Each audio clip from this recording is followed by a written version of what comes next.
Greetings and thank you very much for joining us today. COVID-19 is here with us, and a lot of things are changing, a lot of things are different. We're feeling like we have to learn a lot of things all over again, and our businesses, our careers, our family life, a lot of things affected. And we have to download wisdom from heaven to know what to do and how to do it. Today, we're going to be talking about COVID-19 and our finances. Some people have probably lost their jobs, business is not as it was before, and our finances definitely affected. And we want to talk about that. We have lessons to learn around this time. We have opportunities that are coming. Did you know no money has left this world around the globe? All the money is still here. And so we have lessons to learn to know how do we still access this money that is not circulating as it was before. And we have also to think, what is it that we're going to carry with us post-COVID-19? So you want to stay tuned. This is going to be an exciting discussion. And with me today is two very able guests that are going to be helping us with this talk and discussion. To my right is Dr. Stephen Mureithi, who is actually a lecturer. He's a scientist, a researcher, sits in several boards of investment companies, and is also a trainer and a coach on managing personal finances, and a lot more. And we'll be engaging shortly and hearing a lot from Dr. Mureithi. And we also, with Alice Mureithi, you notice there is a name there that is shared. We'll be talking a bit more about that. And Alice she's also a scientist, background ecology, and she's also a business lady, consults in different spaces about sustainable lifestyles, about kitchen gardening, about etc. And we're going to hear a lot more about what she consults in. And then she's also in business herself. They together run businesses, they're investors. And so I think they're the right people to be here in studio.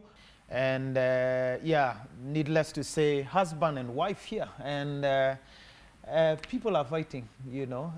We've been told now people are not doing well in families. They are suddenly in each other's space.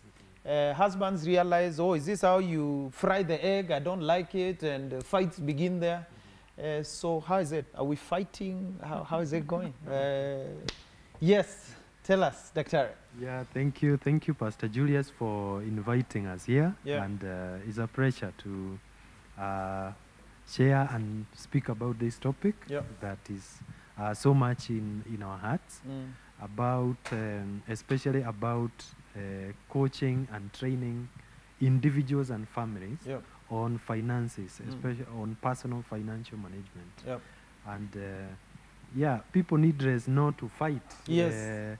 Because yes, this is a circumstance that have come, but we can learn how to adapt and cope quickly, so that we can stand in these COVID times. That's right. We don't have to allow stress to build up and we are poking each other's eyes at home. It can be an enjoyable time of deepening our relationship. That's true. Yeah? Yeah. Very good. Because sometimes people are busy and you even lack time to enjoy each other, and also having children at home.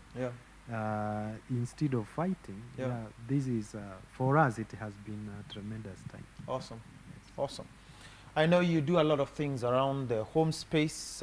Maybe that will come out later. I know you bake, you have your gardens there, you have, you're self-sufficient. If everywhere it's closed, how is that going for you from a family space? I'm sure you're enjoying this season.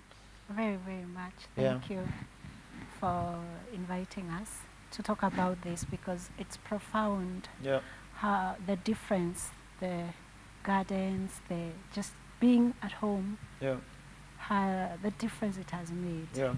Yes. And just that being self-sustained, able to self-sufficient is so relevant at this moment. Yes. I'm sure if they called for a total lockdown some of us wonder, bread, where do I buy my spinach and all?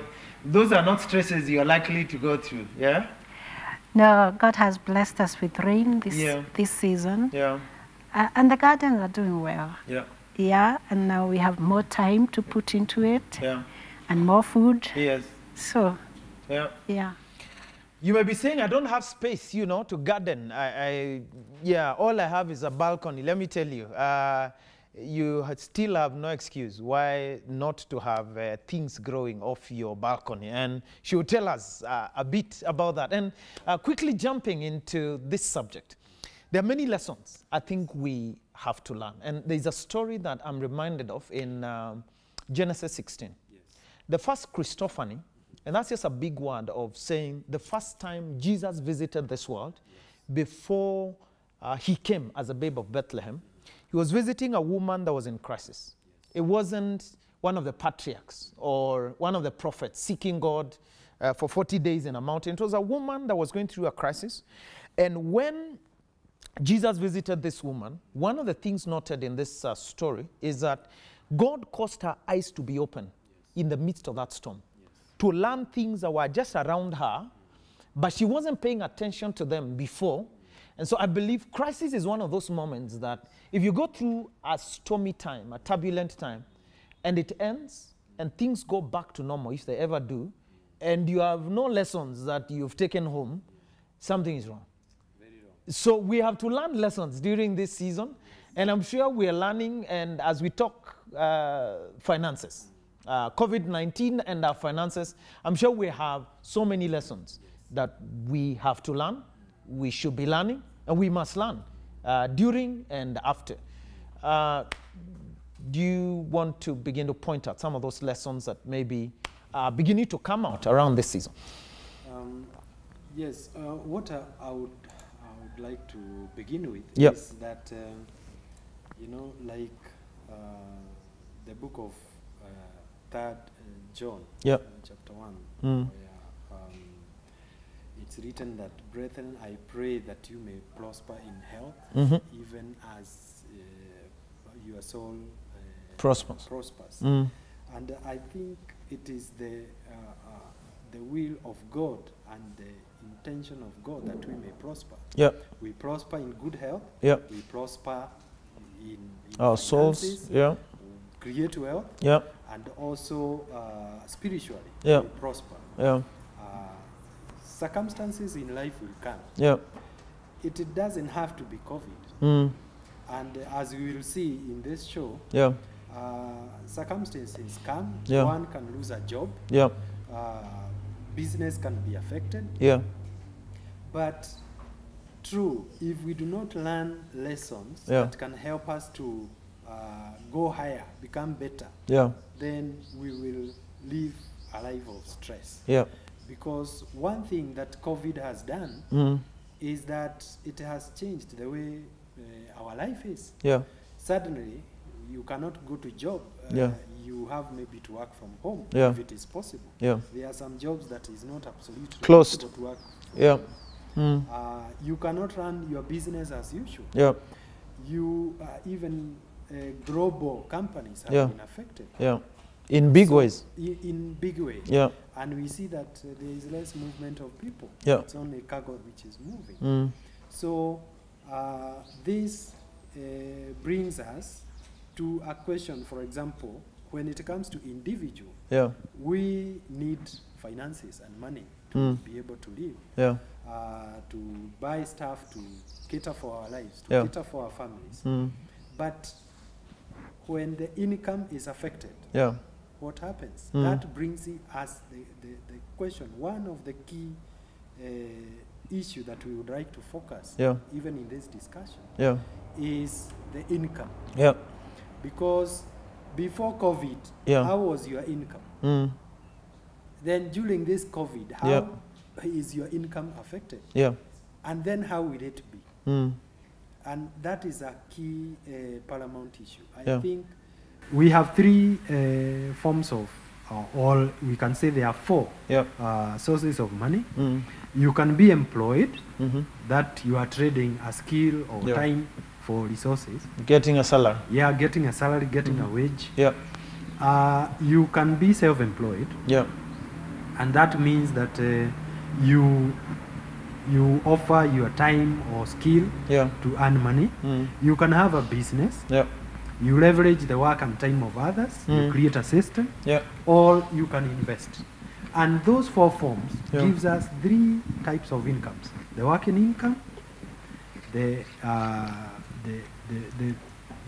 business income, and also the passive income, which is so. How has been your income? That's the question I'm throwing to the audience. How has been your income before COVID? Then you analyze it. How has it been affected by COVID? And how will it be? That means after this, there has to be some steps you will take to address that income issue. Knowing that tomorrow you can be having a job, then you are retrenched, or you get tired of the job. Does it mean that when you have you are only dependent on working income, then during such a circumstance, what do you do? You know? But if you can look at those 3 incomes and diversify, you know, have different streams of income. And as we will see, and I know Alice will explain that further, you produce things that you can produce right from home. Then that can, you know, relieve even the stresses that comes from such a time.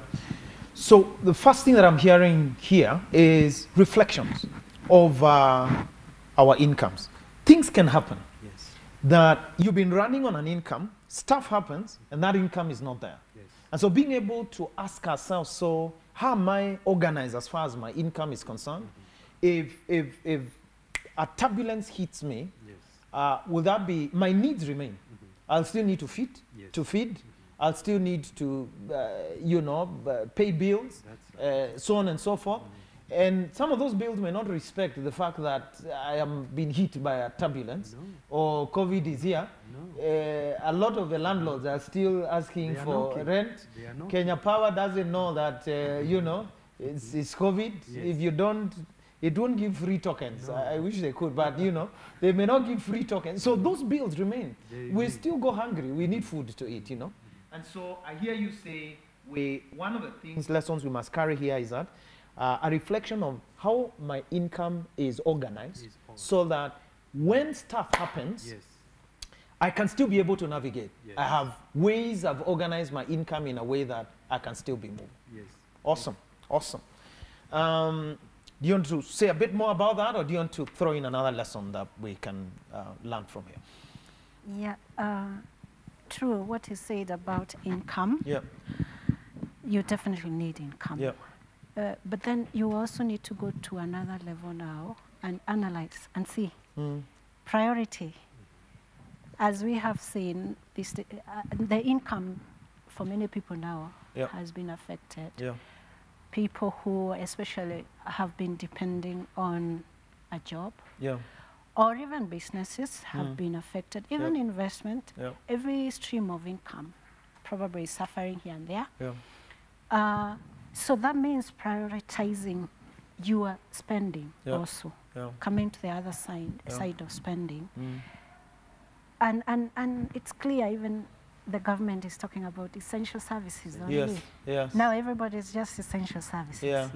That is food, house, and probably these very unlikely ones like information. You need bundles now. Everything is, even school is coming through online. So that has become essential. And just to mention, especially food. I mean, now, as you said, as we have said, many incomes have been affected. I think it's a lesson we need to learn that that we need to have food systems that are not just dependent on cash.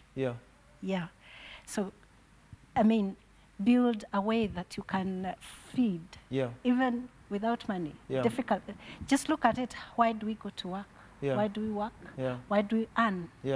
It's to buy the essentials, isn't it? Or to And one main essential is food. Is food. Yeah. And food, one needs to think about, and the one lesson we are learning is food systems. Yeah. How is our food system organized? Okay. What is its basis? Yes. All right.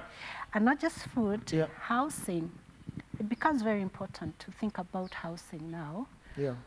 I think it's God's purpose that his people have homes. Yep. Now home has become something else. It's become the school. Yeah. It's become the salon. Yeah. It's become the barber shop. Yeah. It's become entertainment center. Yes, the restaurant. Yeah. So now movies are being watched at home. Now everything is home. Yes. We are being taught stay home. Yeah. Keep at home. Yeah. So having a home becomes a very paramount lesson we pick from this COVID. Yeah. How essential a home is. Yeah. And a home where, especially your own home, where you don't need, somebody doesn't need to remind you. But at a certain date of the month. You live on my property. Yeah. So it's one lesson we need to pick, how important it is to focus on acquiring a home. Yeah. Okay.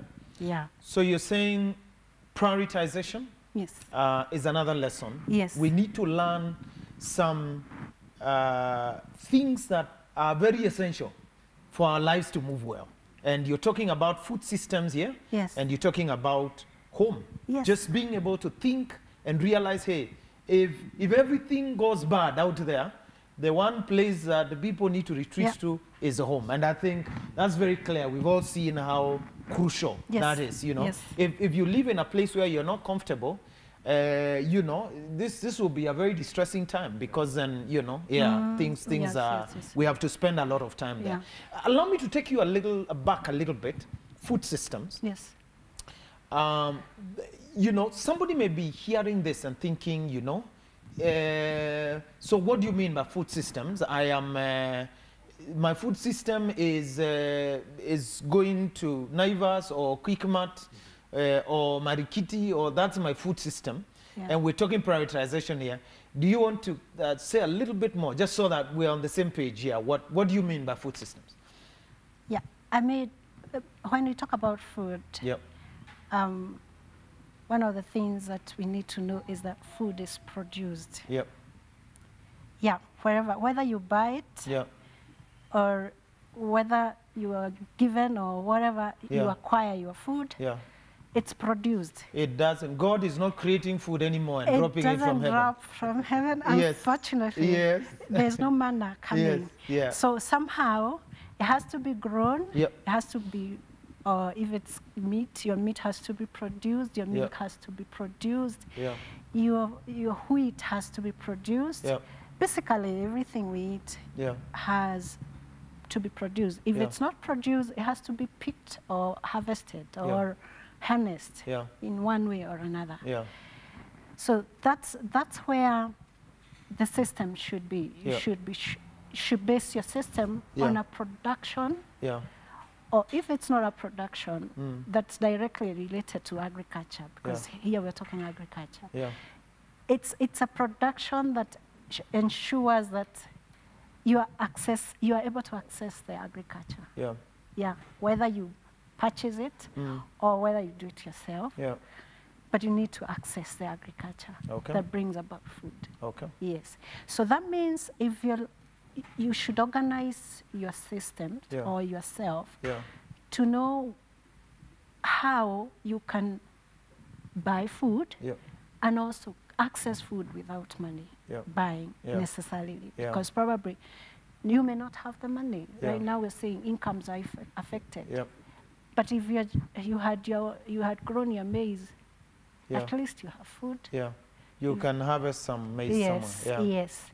And it's a valuable thing now. Food is a valuable thing now. Yeah. And sometimes we don't think that we can actually do that. We imagine you need 10 acres to produce food and so on and so forth. And I guess what I hear you saying is that being able to think, how can we, with what we have and where we are, enter that space of the production or make the access as easy as possible, right? Yeah. Very good. So, food systems, you want to say something, Doctor? Yes, just to add a twist to that. Yeah. This era of COVID have brought, shaken the way the comfort zone have been shaken. Yeah. And seeing that even when you are going to buy food from the supermarket or the mama mboga, you are even careful where you are trending. Who is touching your who food? Is touching even the food. When you come with cabbage, you have to clean it. Let go of a few leaves. What comfort would it be if you can even grow your coriander in a balcony? Yeah. And Alice can explain how she does that. Yeah. And then you may not have land. Yeah. But around the Nairobi metropolis, there is too much land which is idle. Yeah. One can even lease land. Yeah. And an acre or a quarter acre or even a 16th acre. Yeah. And put it in production. Yeah. So that on Saturday, instead of going to the shopping mall, you are going to your garden. Or watching Liverpool. Watching Liverpool. Yes. It's okay. Yeah. But it cannot be all the time. Yeah. Sometimes spare a bit of time to go and do some physical exercise, weeding, get dirty, then come clean up and watch the ball. Yeah.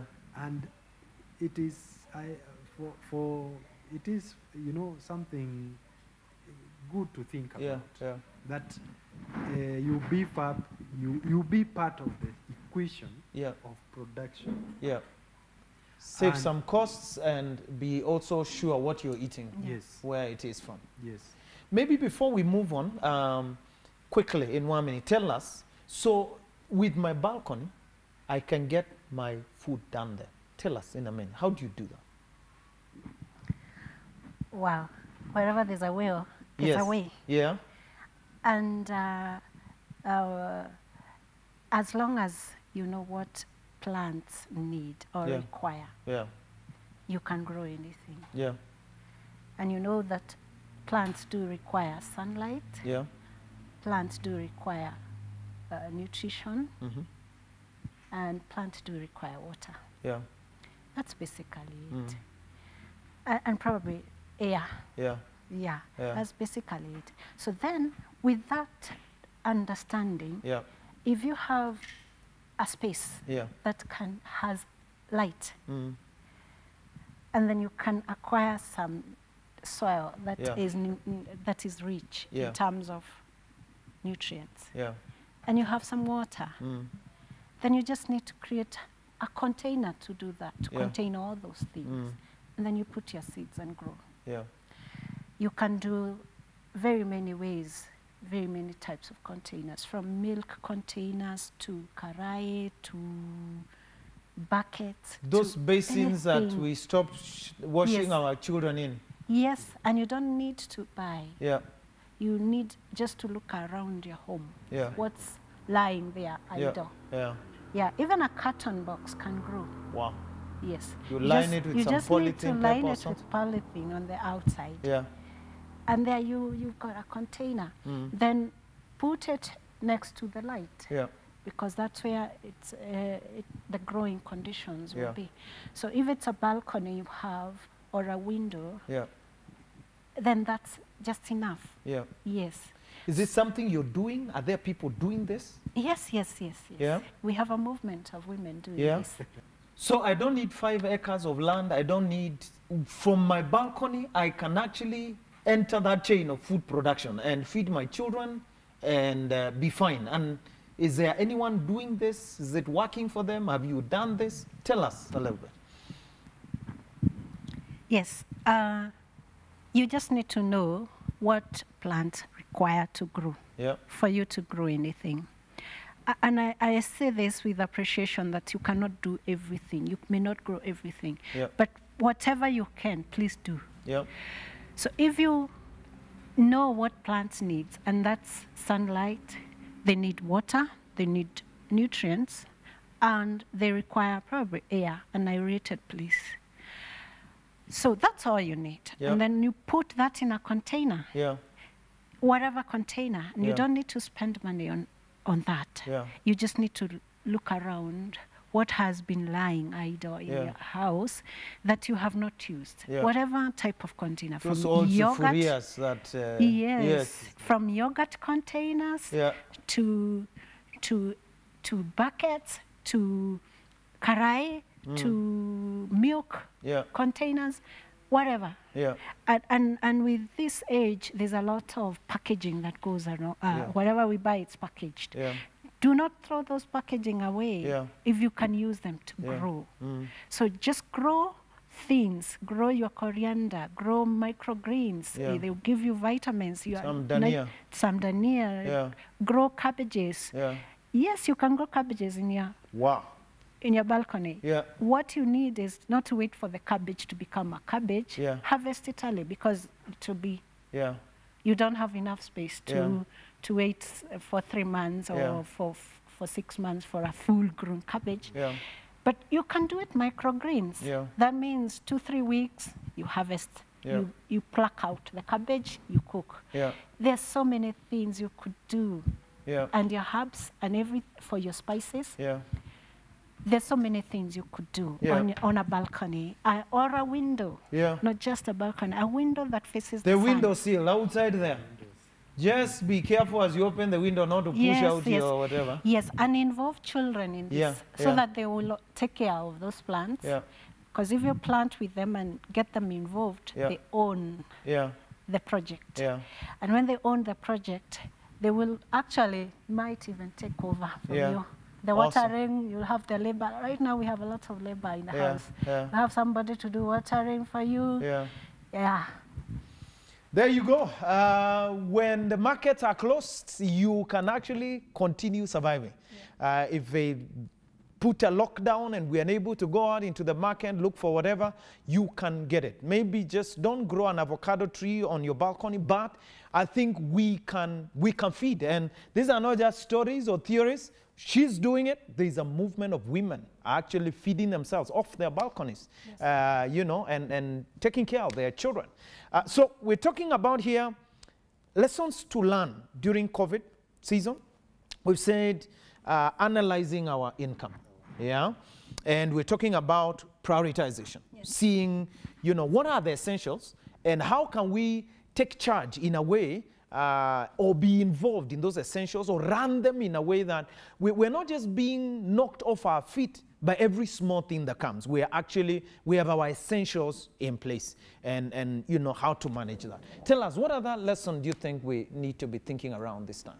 And another lesson that is very, very crucial, coming back to income, is budgeting. So during this time, you could be blessed that you have an income. It may be affected, but whenever you have an income, budgeting becomes very crucial. We are talking about essential, and she has mentioned food. She has mentioned information and communication. She has mentioned healthcare, and also education, because we are realizing now you may also have to invest a little bit more for education, maybe reaching out to those materials for your children. But that is important even during the normal time. And then, so a significant part of our income during this time should support those essential services, even in our home or in our personal life. Then the other one is important. What is important? That means it is not necessarily essential, but it is important for a family. And then there are others, and those others, they can, for now, they can pay. Because if you like going out after every fortnight, take family out and enjoy. This time we don't even decide to go out. Or buy a cologne for Monday, another one for Wednesday, designer colognes. So that falls off. It can be put for others, or taking car for service every now and then. There is reduced movement at this time. So budgeting is very crucial. And then the other lesson we are learning is that we have to ask ourselves, so what after COVID? Yeah. So what? Yeah. Will our lives continue being the same? Yeah. And the way we organize our business Yeah. to be able to meet our needs, Yeah. will it be the same? Yeah. And that is an important lesson. Yeah. That we can reflect, Yeah. we can educate ourselves, Yeah. and be able to prepare better. Maybe thinking there are things we've been doing that we need to drop. We've realized we can actually manage life without them. Yes. Or, you know, there are things we were doing and we've learned their importance during this season. Yes. And so we will put more effort on them. Yes. Just learning what is it that we carry with us post-COVID. I think that's what I'm hearing you say. Yeah? Right. Any other lesson you'd like to throw in here, maybe before we see some opportunities that are with us around this time? Anything else you'd like to throw into that space of lessons around this time? I would just have to maybe add what he said. Yeah. The alternativity. Yeah. And the substitution. That's a big one. Alternativity. Yes. Yeah. And substitution of things. Yeah.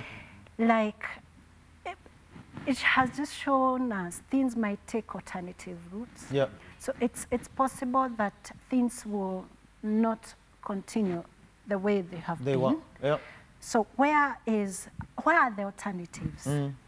I think that's the thinking we need to look at, to have in our lives. Yeah. Now, where are the alternatives? What are the things that can be done differently in our businesses? What can we substitute, do without, like you said? Yeah. And do with what and do without what? Yeah. I think those are big lessons we have to sit back and reflect. Yeah. Yes. And I think we're saying if COVID is happening and you're just sitting there watching things come and pass, and this season will end, and you haven't had reflections of things that are changing your life for the better, and you're going to look at yourself after COVID is gone and say, hey, look, my life was this, and this is what it is now. I think what we're saying and what I'm hearing here is that you'll be doing a big disservice to yourself. We cannot allow this to come and end, and we are not better people. Yes. We are not wiser as far as our monies and budgeting and how we prioritize and the things we consider essentials. As far as that world is concerned, it cannot be life as usual. We have to learn. All right? And there's something else I would like to say. Yeah. Earlier on, maybe before COVID, yeah. We were training people and teaching people. Yeah. When you do budgeting, put some money for emergency. Yes. But what I've said now, I've not mentioned emergency. Yeah. Because we are in one. Yeah. And it looked like, what emergency are you talking about? Yes. I have my job, I have my papers, I am kind of covered, you know. It was a bit, maybe it was a bit... An hypothetical thing. Yeah. Yeah, hypothetical something. Yeah. Yeah, but now we are in emergency. Yeah, so emergencies that's why can we are come. Not saying even the income you have, set aside for emergency. Yes. No, yeah. This is now emergency. The emergency. Yes. Yes. So, post-COVID, then you know what to do. Yeah. You need to begin to build your emergency account. Exactly. Yeah. Exactly. Because we've seen emergencies can come unplanned. I mean, just boom, 1 month, and you thought I have the best job. It cannot be shaken. Exactly. Yeah. Yes. And so I think emergency accounts are real, and you know they need to exist. Yes. You know, and I think as you're saying, sometimes you go to a training, you hear that, and you think, no, I bind emergencies in Jesus' name. You know, they are not going to come my way. You know, so here they are with all the praying we've done. You know, God expects that that's a wisdom we should have had before, and we are running with. And maybe a big question is, so how can you run? How far can you run, you know, without, you know, this way, without your income coming? It's really dependent on how well you mastered that, exactly, and whatever, And I know that is something she will talk about, about preparedness. Yeah. Awesome. Yeah, preparedness. Tell us. I know our time is really ticking here. Tell us, before maybe we look at 1 or 2 lessons, you know, opportunities to look at, and maybe 1 or 2 things post-COVID. Tell us. Prepare. Yeah. You know, bad times come. Yeah. And they have come in the past. This, yeah. it may not necessarily have been COVID. Yeah. It can be a time of famine. Yeah. It can, like what happened during Joseph's story. And whether you pray in tongues or not, those seasons can find you. Yeah. Life, one lesson we learn is the seasonality of life. Yeah. Seasonality of life. Yeah. Things do not remain the same. Yeah. Even our age don't remain the same. Yeah. Our requirements don't remain the same. Yeah. The only thing that doesn't change in this world is change itself. Yeah. And God. It remains God constant. is constant. Yeah. And change is constant because yeah. it will come. Yeah. So we need to understand that and always be prepared. Not just physically, but also spiritually. The Bible talks about preparing for the coming of Christ. Yeah. The story of the 10 virgins. Yeah. They had to be prepared. The oil has to be there. Yeah. If you forget the oil, to put the oil of the Spirit also. Yeah. Yeah. I'm just talking about how seasonal life is. So when you've got opportunities, and they will surely come, God is always fair. He brings opportunities. Yeah. And bad times are do not always last. Prepare. Yeah. Like Joseph did. He knew there were lean times coming to eat up, the fat times. Yeah. So when you're in the fat times of your life, whether you have that good job, that is your fat time, prepare Shield for a lean time. Times. Yeah. Keep something, keep saving, not just 10%, more. Yeah. If you can, live a life that's within your means so that you keep aside an emergency fund. Absolutely. Yeah, so that you start again when the good times come. Yeah. You will survive the bad time and now you can start again when the good times come. Awesome. Because I believe this COVID situation will also not last. Yeah. Yes. I can't believe our time is running out. It feels like we've just warmed up to get this thing going. As we close, and just for your final whatever, any opportunities you see that, you know, are there around this season? And maybe if something very important you think somebody must carry from here into post-COVID, throw it out as we close this.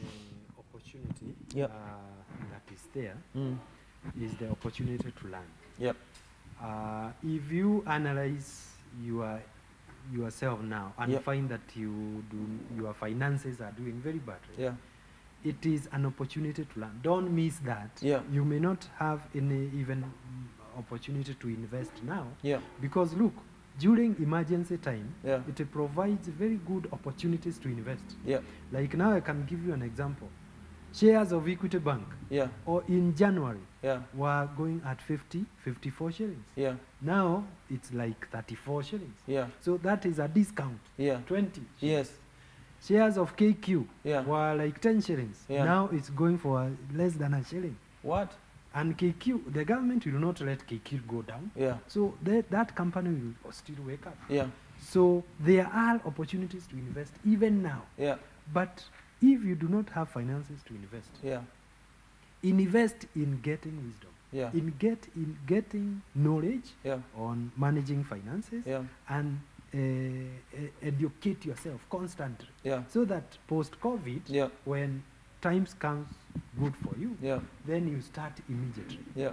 And also another lesson is there are so many needs now around us, and those needs present a business opportunity. We need hand sanitizers. It's not you just learn little chemistry and you buy those chemicals and mix. You make your own hand sanitizer and sell to the neighbor. But don't drink the alcohol. But don't drink it. Okay, and what she's saying about food production, there is need for food. If you can produce or do things at home, add value, there is a lot that we can. Wow. Wow. It's almost making COVID sound like it is the blessing, you know, as much as it's difficult one. Some parting shots, what would you like to say to those that are listening? I'd like to say it's good we understand that global businesses now are also suffering. So let's step in and do community business, where you provide services or goods for your neighbors, for the community around. We've seen ourselves making even ventilators, which we never thought we can do. So things may not come from China now. Let's start. Let's China-nize things right here. Doing things and doing business in our communities. Wow. And that way we'll improve our lives as people. And this issue of COVID will become a blessing to us because we'll be more creative and more productive.